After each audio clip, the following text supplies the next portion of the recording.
Olá, alunos de Direito Administrativo 1. Conforme combinado, a videoaula de hoje sobre especificações das entidades da administração pública indireta e poderes da administração pública. Nós vamos ver até o poder de polícia, tá? O poder de polícia nós vamos ver na próxima aula. De antemão, peço desculpas porque esse tempo seco despertou uma tosse em mim, então se houver um incidente assim, peço perdão. Então vamos lá. A primeira entidade a gente já havia visto, né, na última aula, que foi em live no Google Meet, são as autarquias. Então vamos ver as características das autarquias, né? São pessoas jurídicas de direito público, possuem CNPJ de pessoa jurídica de direito público. É um serviço autônomo criado para auxiliar a administração pública e executar atividades típicas da administração, muito relacionadas a grandes atividades de serviços e sua respectiva fiscalização. Para uma autarquia ser criada, ela tem que ser criada via lei específica, tem que ser levado todo o processo legislativo, né, a termo. O orçamento das autarquias, o patrimônio e a receita delas é próprio, tá? Elas têm autonomia sobre o orçamento, patrimônio e a receita. A gestão administrativa e financeira é descentralizada, ou seja, ela pode estar presente em vários lugares, né, do Brasil, com a direção diferente em cada um. Ela não tem subordinação hierárquica com as entidades que as criaram. Não tem subordinação com o poder legislativo, né, com as casas legislativas e nem mesmo com os ministérios. Não é questão de subordinação. O que acontece é que esses ministérios correspondentes, por exemplo, a Anatel é uma autarquia, porque é uma agência reguladora, toda agência reguladora é uma autarquia, tá? A Anatel, ela não é submetida ao Ministério das Minas e Energias. Na verdade, ela não é submetida, ela é fiscalizada pelo Ministério de Minas e Energia, tá? É um controle, então, é um controle da finalidade, ver se a autarquia está alcançando, né, essa fiscalização do ministério correspondente, para ver se a autarquia está alcançando o seu objetivo, né? Nós precisamos aplicar aí o princípio da eficiência. Como eu disse, ela administra a si mesma, tá? E todos os funcionários de autarquia são estatutários, em regra. Tá? O que são os estatutários? São aqueles funcionários públicos que não seguem CLT, seguem um estatuto específico. E quando a gente fala estatutário, grande maioria são aqueles que passam pelo concurso público. Tá? Só muito excepcionalmente, em casos de necessidade, é que alguns podem ser contratados via CLT. Esses funcionários, eles são proibidos de acumular cargos remunerados em outras entidades da administração pública, ok? Todos os contratos que as autarquias fazem, seja lá para o que for, tem que ser feito através de licitação. Tudo que é público, né, gente? Quais são os privilégios das autarquias? Elas são imunes aos impostos. As suas dívidas prescrevem quinquenalmente, ou seja, 5 anos de dívida prescreve, já era, tá? Os seus bens, os bens das autarquias são impenhoráveis e sempre que ela estiver envolvida em alguma demanda judicial, os seus prazos são em dobro para recorrer e em quádruplo para contestar. Exemplos de autarquia, como eu disse, né? Anatel, ANEEL, tem uma agência reguladora estadual aqui em Minas, das águas e esgotos, Banco Central, DER, Instituto Agronômico, SEMAI, Imprensa Oficial dos Estados, como eu disse, todas as agências reguladoras, INEP, CNPq, o INEP é aquele que elabora, né? Instituto Nacional de Educação e Pesquisa, que elabora, por exemplo, Enem, organiza e etc. Tá? Então, as características das autarquias são essas. Dentro dessas entidades meramente estatais da administração pública indireta, nós vamos ter as chamadas fundações públicas. Atenção, porque existem as fundações públicas e as fundações privadas. As fundações privadas, apesar de serem particulares, elas têm algumas prerrogativas ligadas à sua fiscalização, ligada ao Ministério Público, prestação de contas, etc. e tal. Não vamos falar desse tipo de fundação, nós vamos falar das fundações públicas, tá? As fundações públicas também são pessoas jurídicas de direito público, então elas têm o CNPJ, né? Que na verdade, as fundações, se você for lá no Código Civil, na lei de introdução, as fundações nada mais são do que uma personificação jurídica de um patrimônio, tá? Instituídas e mantidas pelo poder público para executar atividades, obras e serviços, principalmente serviços sociais, culturais, tá? E essas atividades, elas, portanto, são atípicas da administração pública, não é igual à autarquia, que são atividades típicas, elas são atividades atípicas. Por exemplo, a FUNARTE, Fundação Nacional de Arte, ela vai tratar de arte, de cultura. Isso é atípico da administração, da atividade da administração pública, não é próprio da administração pública, né? Não é só a administração pública que pode fazer.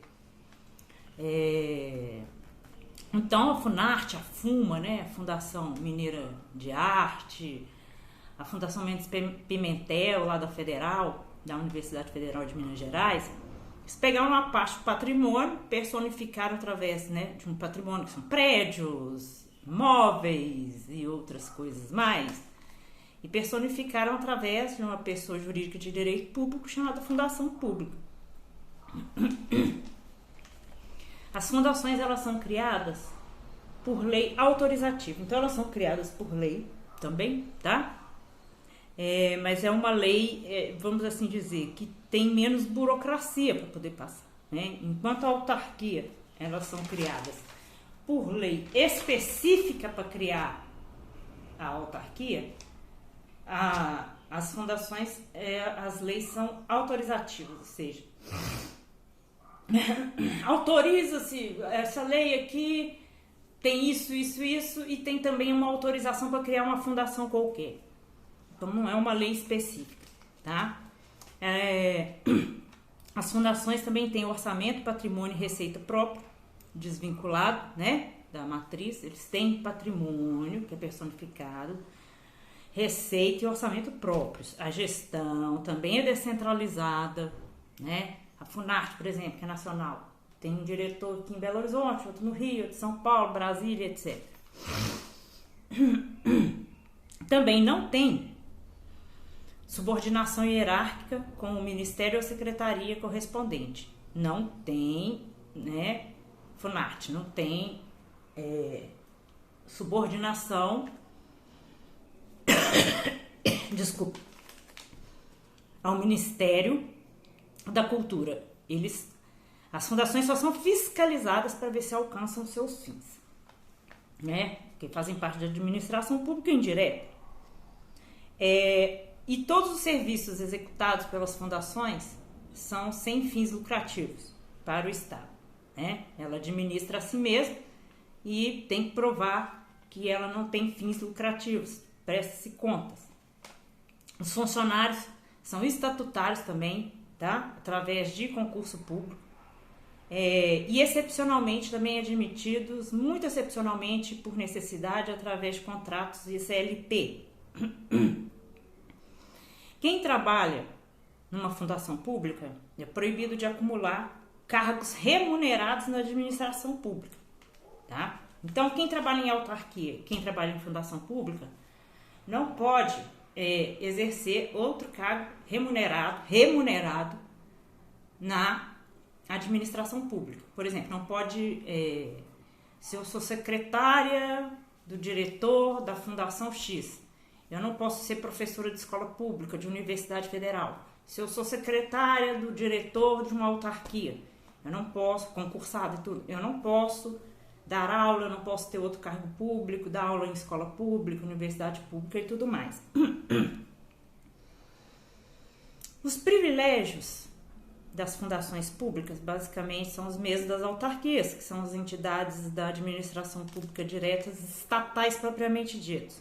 Imunidade de impostos, prescrição em 5 anos de suas dívidas, empenhorabilidade de seus bens, prazo em dobro para recorrer e enquadro para contestar. Exemplos de fundações, tem um monte, eu já falei, Funarte, a FUMA aqui de Minas, a UNB, a Universidade de Brasília, que é pública, que é uma das maiores do Brasil, excelente, né? Ela é uma fundação e, como eu disse, até a própria USP é uma fundação lá do estado de São Paulo. Nós temos, então, inúmeras, a FUMP aqui da Federal, né? E outras mais. Bem, as fundações públicas e as autarquias, elas são entidades da administração pública indireta, propriamente estatais. E agora a gente vai estudar as entidades da administração pública indireta, chamada paraestatais, tá? Paraestatais. Nós vimos que as fundações públicas e as autarquias são pessoas jurídicas de direito público. As entidades paraestatais, apesar de fazerem parte da administração pública indireta, elas são pessoas jurídicas de direito privado, ou seja, elas seguem a formação de uma entidade privada, entretanto, ela faz parte da administração pública, ela é pública, tá? Vamos explicar. As entidades paraestatais, elas são criadas através de lei autorizativa, mesma coisa que as fundações públicas. Uma lei que no meio dela pode autorizar. Não é autorizando para. Não é uma lei para fazer autarquia X, que é para tal. É uma lei que vai autorizar, né, abstratamente a fundação de alguma entidade paraestatal. Depois a gente vai separar essas entidades paraestatais e vocês vão se situar aí, tá? Essas entidades paraestatais, elas servem para realizar obras, serviços ou atividades econômicas de interesse coletivo que fazem parte da administração pública indireta, tá?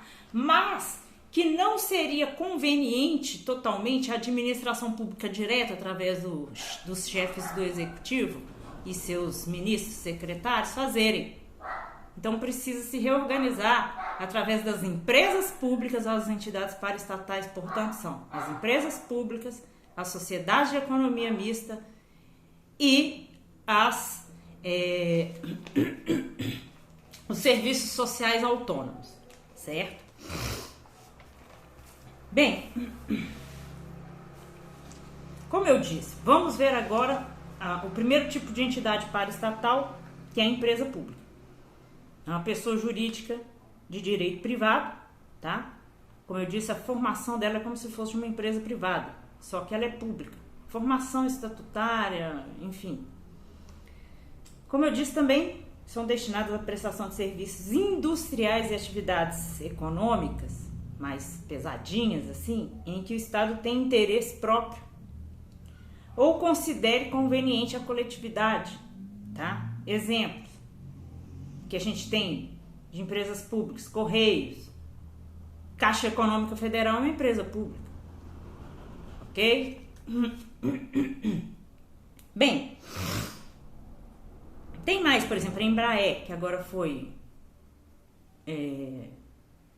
vendida, né? Foi privatizada. Outra empresa pública que nós temos ainda é a Companhia Siderúrgica Nacional. Não sei a quantas anda, mas tá aí, tá? Essas empresas públicas têm autonomia administrativa e financeira, como todas as outras. O patrimônio também é próprio.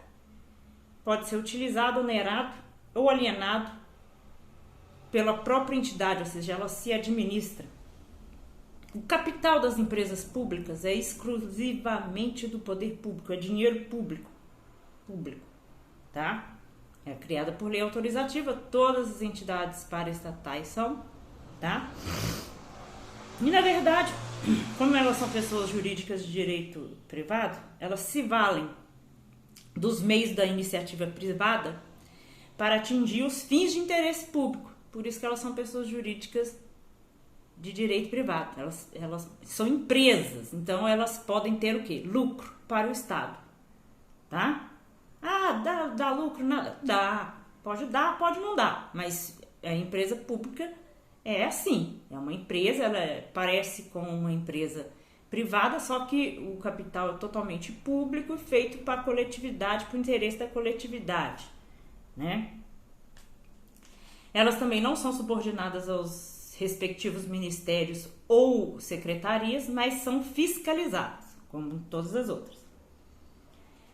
Todos os contratos, gente, de todas essas aqui que a gente falou até agora, autarquia, fundações públicas, empresas públicas, são todos feitos através de licitação, tá? No caso das empresas públicas, os funcionários são, em sua maioria, seletistas, seguem a CLT, não são estatutários. Mesmo algumas vezes eles sendo admitidos em concurso público, segue-se a CLT.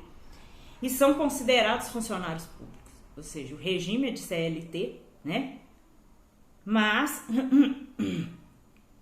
ao mesmo tempo, por trabalharem em empresa pública, são considerados funcionários públicos. As pessoas que trabalham numa empresa pública não podem acumular cargos, mas podem em algumas exceções, tá? A exceção é o seguinte: alguém que trabalha numa empresa pública pode acumular 2 cargos de professor, ok? Então eu trabalho vamos supor, Correios, e aí eu posso trabalhar numa escola, em 2 escolas públicas, tá? São exceções. E 2 cargos na área de saúde. Então vamos supor, eu trabalho na Caixa Econômica Federal, tenho formação em área de saúde. Posso trabalhar num órgão estadual e num órgão municipal, até mesmo federal, na área de saúde, ok? Não há, para as empresas públicas, como elas têm um formato de empresa privada, não há esses privilégios de prazo em dobro, quádruplo, empenhorabilidade, nada disso. Elas não têm esses privilégios e elas pagam tributos, porque as fundações, por não terem fins lucrativos, e as autarquias, por estarem extremamente ligadas à administração pública direta, elas são isentas de impostos. No caso, as empresas públicas não. As empresas públicas, elas não são isentas de impostos, de tributos, né? Tá. Eu gostaria que vocês prestassem atenção agora nas sociedades de economia mista, né? Se tá uma polêmica aí danada, eu acho bem legal estudar isso. É uma pessoa jurídica também de direito privado, ou seja, ela se vale do formato de uma SA. O que é uma SA? Uma empresa SA, sociedade anônima, né? Ela se vale desse formato de capitais separados, né? Você pode comprar ações, né, dessas companhias. As sociedades de economia mista, elas são autorizadas para exploração de atividades bem pesadas, tá? Atividades econômicas, sempre em forma de SA, né, sociedade anônima, cujas ações têm que ser, no mínimo, 50% mais um da administração pública, de dinheiro público. O restante, ou seja, no máximo 49% do restante das ações da sociedade de economia mista podem ser vendidas, podem ser privadas, pode ser de fulano, ciclano, beltrano, pode ser de China, Japão, Estados Unidos, quem quiser comprar. Um exemplo, de 2 exemplos de sociedade de economia mista, é o Banco do Brasil e a Petrobras. A Petrobras, ela era empresa pública, no governo Fernando Henrique foi transformada em sociedade de economia mista, tá? A sociedade de economia mista, que tem um formato de SA, de acionistas, tem aquele procedimento todo de reunião de acionista, diretor e tudo mais, tem a autonomia administrativa financeira, tem patrimônio próprio. Pode ser utilizado esse patrimônio, essa receita, da maneira que quiser, porque ela tem autonomia administrativa. Como eu disse, o capital tem que ser no mínimo 50% mais um de dinheiro público. Isso é o mínimo. Agora pode ter 70%, 60%, 69%, 59%, né? Mas tem que ter pelo menos 50% mais um de capital público. O restante pode ser vendido à lá vontade. São criados também por lei autorizativa, né? As entidades estatais, assim. A sociedade de economia mista, elas têm uma característica de ser serviços extremamente técnicos e mais pesados, industriais, profundamente econômicos, né? Mais técnicos, mais elevados, né?